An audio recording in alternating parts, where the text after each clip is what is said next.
की जय।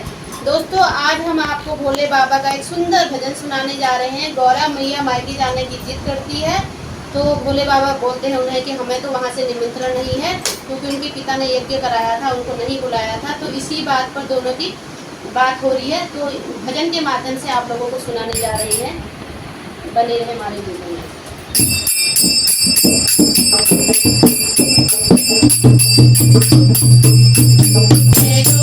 मुझे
मुझे